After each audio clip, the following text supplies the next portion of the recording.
పరమ పవిత్రమైనటువంటి భూలోక వైకుంఠమైనటువంటి తిరుమల పుణ్యక్షేత్రంలో శుద్ధ భక్తుడైనటువంటి అనంతాల వారి యొక్క సన్నిధిలో మనం ఉన్నాం.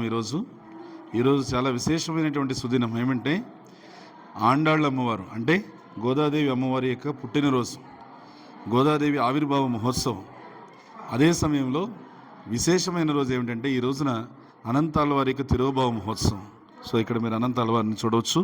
అనంతాల వారు ఆయన యొక్క కుటుంబ సభ్యులు కాబట్టి గోదాదేవి అమ్మవారి యొక్క పుట్టినరోజులు, అనంతాల వారి యొక్క తిరోభావ మహోత్సవం ఒకే రోజున జరిగాయి. కాబట్టి ఈ రోజున విశేషం ఏమిటంటే స్వయంగా ఆనంద నిలయం లోపల ఉండేటువంటి శ్రీ వెంకటేశ్వర స్వామి ఉత్సవమూర్తి అయినటువంటి మలయప్ప స్వామి శ్రీదేవి భూదేవి సమేతంగా ఇక్కడ మనం చూస్తున్న ఈ మండపంలోకి వేంచేస్తారు. ఈరోజు జస్ట్ ఇంతకు ముందే వచ్చి స్వామివారు ఇక్కడ ఉండి స్వామి స్వయంగా మలయప్ప స్వామి అంటే వెంకటేశ్వర స్వామి అనంతాల వారికి చక్కగా తీర్థం ఇచ్చి చటారి ఇచ్చి స్వయంగా హారతి ఇస్తారు.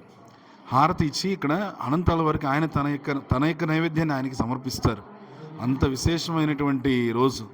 భగవంతుడు స్వయంగా వచ్చి అనంతాల వారికి ఇక్కడ హారతనిచ్చేటువంటి విశేషమైన రోజు ఈరోజు అనంతాల వారి యొక్క తిరోభావ మహోత్సవం రోజు.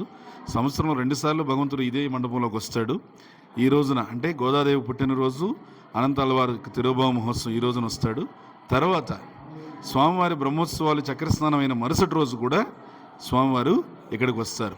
ఇలా సంవత్సరంలో 2 సార్లు శుద్ధ భక్తులను దర్శించడానికి వచ్చేటువంటి విశేషమైన అరుదైనటువంటి సన్నివేశం ఈ తిరుమల కొండ మీద అనంతాల వారి యొక్క పూల తోటలో, పురుసయ్య వారి తోట అంటారు, ఇక్కడ మాత్రమే జరుగుతుంది.